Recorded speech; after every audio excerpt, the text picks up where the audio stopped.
মুক্তিযুদ্ধ নিয়ে প্রচুর আবেগ দেখা যায় বাঙ্গু সুশীলদের। এরা আবেগে কাইন্ডা দেয়, মুক্তিযুদ্ধ নিয়ে গব্ব করে, কিছু কইলে ফস কইরা ওঠে, আর রাজাকার পাকিস্তানের দালাল বইলা গালি দেওয়া শুরু করে, কয় পাকিস্তানকে যুদ্ধ কইরা হারাইছি। কিন্তু সত্যিকারের যুদ্ধটা যে কয়দিন হয়েছে ইন্ডিয়ার সাথে, সেই যুদ্ধে এই সোকল মুক্তিযোদ্ধাদের কোনো উল্লেখযোগ্য ভূমিকা নাই। আমাদের সেক্টরগুলোর সরাসরি যুদ্ধে যেটুকু ভূমিকা আছে সেটাই গর্বের। ইস্ট বেঙ্গল রেজিমেন্টের 8টা ব্যাটালিয়ন নিয়ে আমরা সেক্টর তৈরি করি, আমরা সেটা জানি। যখন ইন্ডিয়ান আর্মি মুভ করলো বাংলাদেশের দিকে, তখন ইন্ডিয়ার 3টা ডিভিশনের সাথে আমাদের এই 8টা ব্যাটালিয়ন দিয়ে তৈরি যে সেক্টরগুলো, এগুলো ভাগযোগ করে দেওয়া হয়েছিল। কেউ মন খারাপ করেন না, সত্যিকার অর্থে আপনি যেটাকে মিলিটারি অপারেশন বা যুদ্ধ বলেন, সেখানে ফজা পাগলার মতো যারা বাংলাদেশে মুক্তিযুদ্ধ নিয়ে গব্ব করে, তাদের কন্ট্রিবিউশন ছিল প্রায় শূন্য। আমার কথা বিশ্বাস করার দরকার নাই। জেনারেল জ্যাকব মুক্তিবাহিনী নিয়ে তার বইয়ে কি লিখছে, জেনারেল জ্যাকবকে চেনেন তো, উনি পাক বাহিনীকে স্যারেন্ডার করাইছিলেন। স্যারেন্ডারের যে ছবিটা দেখেন, ওইটার মধ্যে দেখেন জেনারেল জ্যাকব প্রথম ইন্ডিয়ান জেনারেল যিনি ঢাকায় ঢুকছিলেন। উনি লিখছেন ওনার বইয়ে, মুক্তিবাহিনীর সদস্যদের অস্ত্র আর গোলাবারুদের সাথে পরিচিতি ছিল না। এটা আমরা দেখবো যে আসলে যে পরিচিতি ছিল না, তারা যে গপ্প করছে, সেই গপ্পগুলো যে ভুয়া, ওইটা দিয়েও প্রমাণ হয়। তাদের কম করে হলেও 3 মাসের প্রশিক্ষণ দেওয়া দরকার ছিল, যেন গেরিলা যুদ্ধের মূলনীতিগুলো শিখতে পারে। কিন্তু তাদের 3 থেকে 4 সপ্তাহের ট্রেনিং দেওয়া হয়েছিল, তাই তাদের কার্যকারিতা ছিল সামান্য। উনিই বলছেন। এটা আমাদের কথা না, পাকিস্তানের কথাও না, ভারতের জেনারেলের কথা। মুক্তিযোদ্ধারা জ্যাকবের এই কথার কোনো প্রতিবাদ করছে নাকি তারা জানে যে এই কথা লিখে গেছে জ্যাকব? এমন অনেক না জানা বিষয় নিয়ে আসতেছে আমার মেগা এপিসোড 1971-এর ভারত পাকিস্তান যুদ্ধের সামরিক অ্যানালাইসিস। কয়েকদিন পরেই এডিটিং চলতেছে, কিন্তু এর মধ্যে এই মুক্তিযোদ্ধাদের ভুয়া বয়ান দর্শকদের কাছে ধরায় দেওয়া হবে একটা একটা করে। ওই এপিসোডের কিছু অংশ দেখতে পারেন, এডিটর সাহেব একটু দেখা দেন। ইন্ডিয়ান মুভি থেকে আমাদের মনে এই ধারণা হয়েছে, এমনকি 1971 নিয়ে আমাদের এরকম ধারণা দেওয়া হয়েছে যে তারা মোটামুটি বিনা বাধায় বিদ্যুৎ গতিতে পাকিস্তান আর্মিরে পরাজিত করে ফেলছে। এই সমস্ত ধারণাকে চ্যালেঞ্জ করার দরকার ছিল বাংলাদেশের সেনাবাহিনীর লোকদের, মিলিটারি ব্যাকগ্রাউন্ডের লোকদের। ইন্ডিয়ান ডাক্তারি যে বালসাল, এটা বাংলাদেশের জনগণকে কে বুঝাবে? একজন ডাক্তার বুঝাবে, একজন স্বাস্থ্যকর্মী বুঝাবে। আমি কিন্তু আলাদা এপিসোড করেছি স্বাস্থ্য নিয়ে এবং এই ইন্ডিয়ার ডাক্তারি নিয়ে, কিন্তু আমাদের সামরিক বাহিনীর সাবেক এবং বর্তমান কর্তা ব্যক্তিরা বাংলাদেশের রাজনীতি নিয়ে এত বেশি চিন্তিত যে এগুলো করার টাইমই পান না। এখন কইতে পারেন ভারতের সামরিক সক্ষমতা নিয়ে মিথ ভেঙে দেওয়া কেন আমাদের জন্য জরুরি? ফজা পাগলার এপিসোডে দেখেছেন, দেখাই দিছি কেমনি করে মিছা কথা কইছে একটার পর একটা। আজ আর একটা ধান্দাবাজি ধরাই দেব, 1971-এর ভুয়া গৌরবের কথা। 2018 সালে বিডি নিউজ 24 একটা স্টোরি করে। স্টোরির শিরোনাম ছিল ভাইরাল হওয়া একটা ছবি এবং একজন গেরিলার বীরত্বের গদ্য। বিশাল বড় শিরোনাম, বাবা রে বাবা। রফিকুল হক নান্টুর ছবি দিয়ে মেলা কিচ্ছা শোনানো হয়, উনি মুক্তিযোদ্ধা, এটাতে কোনো সন্দেহ নেই। যাই হোক, কিন্তু ছবির ঘটনাটা কি মিছা কথা কইছেন সেটাও আমরা দেখব। এই ছবিগুলো তুলছিলেন ক্র্যাক প্যাটার্নের ইকবাল আহমেদ সুফি ভাই। সৌভাগ্যের বিষয় হচ্ছে ইকবাল আহমেদ সুফি ভাই এখনো বেঁচে আছেন, আর আমি ওনার সাথে কথা বলি। আমাদের মুরব্বী মানুষ তো, একদিন মনে হলো সুফি ভাইয়ের সাথে কথা বলি, ফোন দিলাম। সুফি ভাই, খোকা ভাই, মানে ওই যে ইশরাকের বাবা, জাহানার ইমামের ছেলে রুমি, তারা সবাই বীরত্বের সাথে যুদ্ধ করছেন, যার রসদ পাইছেন তা নিয়া। রুমি ভাইরা ধরা পড়ার পরে সুফি ভাইরা ক্র্যাক প্যাটার্নের অপারেশন চালায়, কিন্তু যে কখনো নাম ফুটাইতে দেখছেন এদেরকে? দেখেন নাই। কিন্তু এইটা নিয়ে যারা মিছা কথা বলছে সেটা ধরে দেওয়া উচিত, না হলে এগুলো নিয়ে বিভ্রান্তি তৈরি করবে আর 1971-এর যুদ্ধকে আরো বেশি বিতর্কিত করবে। ক্র্যাক প্যাটার্ন যে খুব বেশি সাফল্য দেখাইতে পারছে ঢাকায় গেরিলা অপারেশনে, সেটা আমি বলবো না, কিন্তু ওনারা ওনাদের সাধ্যমতো চেষ্টা করছেন। রুমি ভাই তো জীবনে দিয়ে দিচ্ছেন। এইটা সুফি ভাইয়ের ছবি, আর এই যে পরের ছবিটা, মাথায় হ্যাট পরা, বগলের তলে একটা রাইফেল, উনি সুফি ভাইয়ের আব্বা সুফি পিয়ারউদ্দিন আহমেদ। এই পিয়ারউদ্দিন আহমেদ সাহেবের কাছ থেকে এই সরাদি বডিগার্ড পার্টির জন্য প্রায় টাকা পয়সা নিতেন আর কি। যাই হোক, আমরা এই রফিকুল হক নান্টুর বয়ান থেকেই দেখি যে উনি কি মিছা কথা বলছেন। আসেন আল্লাহর নামে শুরু করি। আমাদের ট্রেনিং হচ্ছে ওখানে 21 দিন। 21 দিনের ট্রেনিং। 21 দিনের ট্রেনিং। আচ্ছা। প্রথম আমাদের ট্রেনিং হলো 303 কীভাবে 303 খোলা যায়, কীভাবে ওটাকে ডিসমেন্টেন করা যায়, জি, আবার কীভাবে এটাকে আবার ফিক্স করা যায়, জি, লোড কীভাবে হয়, হ্যাঁ, কীভাবে ফায়ার করতে হয়। এরপরেটা হলো আমাদের grenade, 36 hand grenade, mark 3 Banerjee, না মার্ক 3 মার্ক 4 ব্যানার্জি। আমাদের সাহস বাড়াবার জন্য আমাদের ক্যাম্পের থেকে দূরে নিয়ে দিত, সেখানে তাদেরকে। আপনার রফিকুল হক নান্টু নিজেই বলেছেন যে তিনি 21 দিন ট্রেনিং পেয়েছেন, কথা সত্য। আমরা জেনারেল জ্যাকবের কথা জানতে পারছি এটা। তো কিসের ট্রেনিং পেয়েছেন উনি নিজেই বলতেছেন, 3টা জিনিস করার ট্রেনিং পেয়েছেন। 303 রাইফেল চালানো, এডিটর সাহেব 303 রাইফেলটা একটু দেখে দেন, বেয়নেট চার্জ করা, 3 নাম্বার গ্রেনেড ছোড়া, 3টা কাজ। তো এই যে হাতে যে অস্ত্রটা দেখিচ্ছেন, ছবি দিয়ে বেশি অ্যাডম নিয়ে ছবি তুলিছে, এটা AK-47 এর মতো মনে হইলেও এটা চাইনিজ ভার্সন AK-47, যেটা পাকিস্তান আর্মি ইউজ করতো, আত্মসমর্পণ পর ফেলায় গেছিল। যাই হোক, এই অস্ত্র সম্পর্কে আমরা যথাযথ জায়গায় আরো বিস্তারিত আলাপ করব। 303 ট্রেনিং দিয়া AK-47 হাতে ধরাই দিছে, আর অস্ত্রটা যে আসলে চাইনিজ টেনগান না, এটাও রফিকুল হক নান্টু জানে না। তা আমরা রফিকুল হক নান্টুর নিজের সাক্ষ্য থেকে দেখব পরে। তিনি দাবি করিচ্ছেন যে তিনি ঢাকার একজন গেরিলা যোদ্ধা ছিলেন। আর মেজর হায়দার, তখন ছিলেন উনি ক্যাপ্টেন হায়দার, উনি তো গেরিলা ট্রেনিং দিয়েছেন, কীভাবে নিজেকে গেরিলা মানে খাওয়া দাওয়া না করে কীভাবে আমার শত্রুদের উপরে ঝাঁপায় পড়া যায়, সেইভাবে ট্রেনিং উনি দিয়েছেন। এইবার আমার প্রশ্ন, ঢাকার গেরিলা কি এই অস্ত্র ইউজ করি? তো হ্যাঁ, চাইনিজ AK-47 এর কপিটা করতো না। ইনফ্যাক্ট ঢাকার গেরিলাদের যুদ্ধাস্ত্র ছিল সামান্য। কি কি আসেন দেখি। গ্রেনেড, পিস্তল আর বেয়োনেট। সুফি ভাইয়ের সাথে কথা বলার সময় সুফি ভাই বলছেন যে ইন্ডিয়ান স্টেন গান দিছিল, ওই যে ফুটা ফুটা আছে ওই স্টেন গান। এডিটর সাহেব দেখেন, ওই স্টেন গান কাজ করতো না, কি জন্য দিছিল সেটাও সুফি ভাই বলছে। এইটা সাহেব সুফি ভাইয়ের ওই অংশটা একটু শুনে দেন না। ওইটা আমরা ব্যবহার করে দেখেছি, ওটাতে কিছু মানুষ তো মরে না, উল্টা পুরো ম্যাগাজিন গুলি একজনের গায়ে মারার পরেও সে এসে পোকাকে গ্রেপ্তার করেছিল। ইন্ডিয়ান স্টেন আমাদের প্রত্যেককে হত্যা করে দেওয়া ছিল। ভিতরে আমরা কয়েকজন পেয়েছিলাম টিপিআর এর ব্যবহার করা ছোট্ট চেন গান, ওগুলো ব্রিটিশ আমলের পুরানো চেন গান, অল্প কিছু, কিন্তু মোস্টলি ইন্ডিয়ান। আমাদেরকে কিন্তু ফ্রন্ট যুদ্ধ করার জন্য পাঠানো হয়নি, শুধু আমাদের স্টেন গান গুলো দিয়ে হয়েছিল আমাদের নিজেদের সেলফ ডিফেন্সের জন্য। তো রফিকুল হক নান্টু দাবি করেছেন যে তিনি 2 নাম্বার সেক্টরে যুদ্ধ করেছেন। সেই 2 নাম্বার সেক্টরের ক্র্যাক প্লাটুনের একটা বিখ্যাত অপারেশনের অস্ত্রের বর্ণনা শোনেন। গেরিলাদের দেওয়া হয়েছিল মাত্র 12টা কালচে বাদামি রঙের পাইনঅ্যাপেল টাইপ হ্যান্ড গ্রেনেড আর একটা করে বেয়োনেট। 160 রুপি তৎকালীন পাকিস্তানি মুদ্রা। এটা নিয়ে সীমান্ত অতিক্রম করে তারা সবাই ঢাকায় পৌঁছেছিলেন 3রা জুন। আমরা আর একটা ছবি সংগ্রহ করছি ক্র্যাক প্লাটুনের অস্ত্র জমা দিতে যাওয়ার আগের মুহূর্তের ছবি। ঠিক মাঝখানে স্টেনগান হাতে দাঁড়ায় মুক্তিযোদ্ধা আবু নাহাজ নান্নু, আর ডান হাতে কোমরে হাত রেখে স্টাইল করে দাঁড়ানো ওনে নান্নু নাহাজ ভাইয়ের ছোট ভাই পল্টু। ছবিতে দেখা যাচ্ছে কেবল 303 আর স্টেনগানই, কোনো তথাকথিত চাইনিজ স্টেনগান নাই। রফিকুল হক নান্টু এই ছবি নিয়ে কি বলছে দেখেন। এই ছবিটার হিস্ট্রি জানতে চাই, মানে আপনি আসলে কি চালাতেন? আমাদের তো স্টেন গান যে দেখছেন, যেটা এটা একটু যদি আমাদেরকে দেখাতেন। এটা বললাম না, যেদিনকে আমরা অপারেশন করলাম, যেদিনকে আমি এটা আমরা যে বাসাটা, এটা পিলখানার কাছে। আচ্ছা, পিলখানার কাছে। তো যেখানে পিলখানা দেখা যায়, এখান থেকে পিলখানা খোলা দেখা যায়। তো এটা একটা অবজারভেশন পোস্ট, ওপি বলে, যেটা একটু উপরে ধরা যাবে। হ্যাঁ,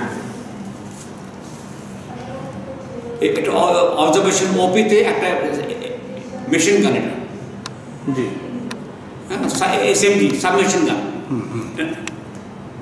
মেশিন গান।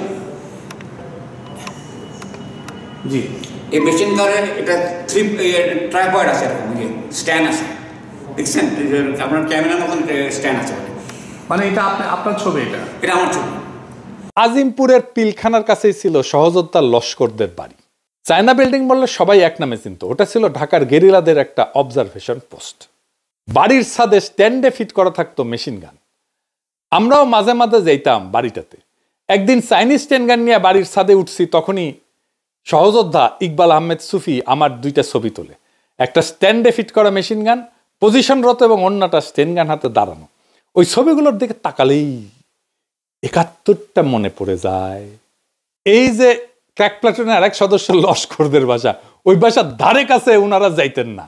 আর ওইখানে অবজারভেশন পোস্ট বসানো, এটা তো কোনো প্রশ্নই ওঠে না। অবজারভেশন পোস্ট বসায় প্রথাগত যুদ্ধে, গেরিলা অপারেশনে অবজারভেশন পোস্ট বসা কি করবে? মানে ওর দেখে কি করবে, মানে এখানে কি করবে শহরের মধ্যে? এই মেশিন গান সংক্রান্ত বিষয়টা একটু বলি, যে এটা যে অস্ত্রটা দেখা যাচ্ছে ওটা প্রকৃতপক্ষে মেশিন গান না, এটা লাইট মেশিন গান। ওই অস্ত্রটা ছাদের স্ট্যান্ডের সাথে ফিট করা না, অস্ত্রটা টার্গেটের জন্য প্লেস করতে হয় এবং সামনে 2টা মুভেবল স্ট্যান্ড থাকে এবং ওইটা রেখেই পোজ দেওয়া হয়েছে। এটা যে কোনো জায়গায় তাৎক্ষণিকভাবে সরানো যায়, এরকম করে বাস করা যায়, আবার খুলে রেখে বসানো যায়। এটা ছাদের সাথে না, অস্ত্রের সাথে ফিট করা, ওটাও জানে না। ছাদের স্ট্যান্ডে ফিট করার সিস্টেম আলাদা। আর হাতে যেটা, ওটা চাইনিজ স্টেন গান না, এটা চাইনিজদের AK-47 এর কপি ছিল, টাইপ 56 রাইফেল বলা হয়। এইটা সাহেব দেখেন টাইপ 56 রাইফেল, ওটা পাকিস্তানি আর্মি ব্যবহার করতো, দেখতে একই রকম। তো উনি তো অস্ত্রই চেনেন না।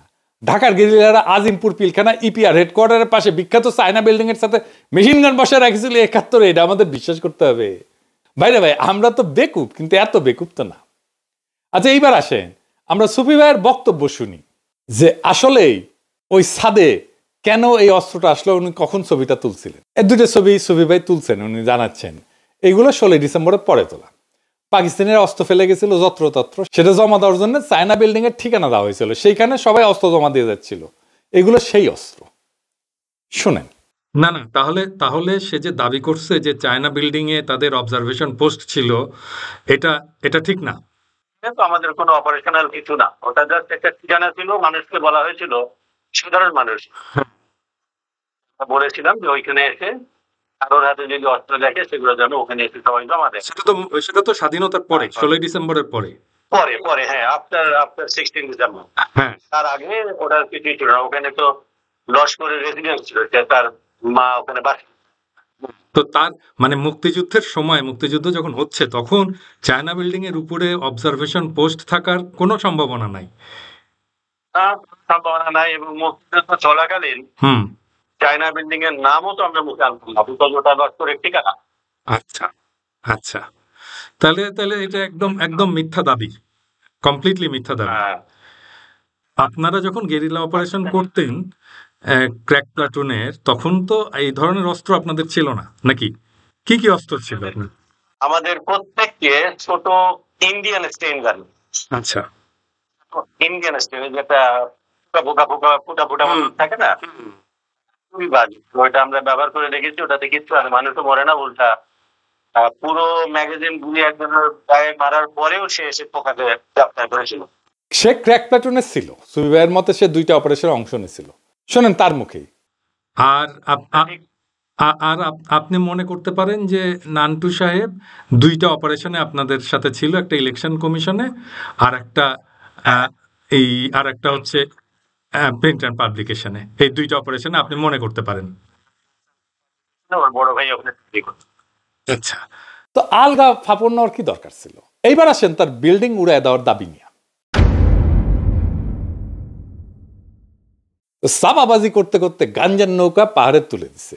সে বলতেছে 10 থেকে 12 পাউন্ড এক্সপ্লোসিভ ব্যবহার করতো, আর দাবি করে ওইটুকুন দিয়ে নাকি পুরো বিল্ডিং উড়ে যেত। হ্যাঁ, 10 থেকে 12 পাউন্ড এক্সপ্লোসিভ দিয়ে বিল্ডিং এর কাজ ভাঙবে বড় জোর।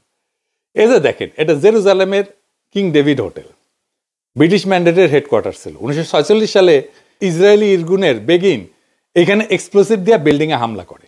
বিখ্যাত একটা ঘটনা কিন্তু। হামলার পর ভবনের একাংশ এইভাবে ধ্বংস হয়ে যায়।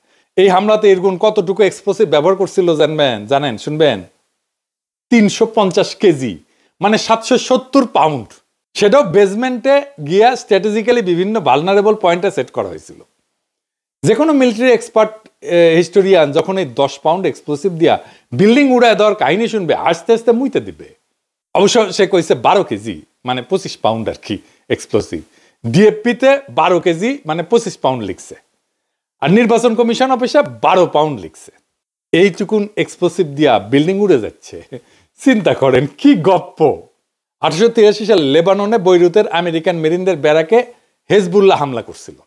সেই বোম্বিং এ 241 জন আমেরিকান সৈন্য এবং 58 জন ফ্রেঞ্চ সৈন্য মারা গেছিল।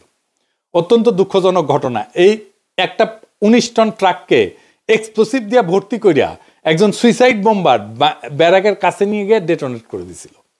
সেখানে কত এক্সপ্লোসিভ ব্যবহার করেছিল জানেন? আন্দাজ করেন তো, 10 pound, 20 pound, 50 pound, 200 pound, 500 pound, কোনোটাই না, 12,000 পাউন্ড, মানে 5.5 টন। তো নান্টুরা কি মিনিয়েচার অ্যাটম বোম ইউজ করতো যে 10 পাউন্ড এক্সপ্লোসিভ দিয়ে বিল্ডিং উড়াই দিবে? আচ্ছা, বাদ দিলাম এই গাল গপ্প। আর্মি তো মুক্তিযুদ্ধ নিয়ে প্রচুর হাউকাউ করিছে, ওখানে মিউজিয়ামে বানাইছে ক্যান্টনমেন্টের মধ্যে, করে নাই? করিছে তো। তো আপনারা আর্মি আলা ভাইরা, আপনারা কেন বলেন নাই যে এটা তো অবাস্তব গল্প কইতেছে, অসম্ভব গল্প কইতেছে, এটা তো সত্য হইতে পারে না? বলেন নাই কেন? ধরে এখন তো সারা দুনিয়া কইবে সব ভুয়া, কারণ মিছা কথা কইছে। এখন তো পুরা গজদন্ত মিনার ভাঙ্গা পড়বে মুক্তিযুদ্ধ নিয়া। কি হবে তখন? গব্বর কি হবে? মুক্তিযুদ্ধের অপমান কইয়া সিক্কুর দিছে এতদিন, 55 বছর, এগুলো তো সকাল সন্ধ্যা থাপড়ানো দরকার ছিল। একটা গৌরবের ইতিহাসকে শুধুমাত্র নিজের স্বার্থপর আকাঙ্ক্ষার জন্য পুরো প্রশ্নের মুখে দাঁড় করে দেওয়া হয়েছে। গোদের উপরে বিষ ফেরার মতো ফ্যাসিস্ট হাসিনা মুক্তিযুদ্ধের নাম ভাঙায় ফ্যাসিবাদী শাসন চালানোর জন্য মুক্তিযুদ্ধের পুরো সারা হয়ে গেছে। আমাদের 1971-এর নতুন ইতিহাস আর বয়ান লিখতে হবে।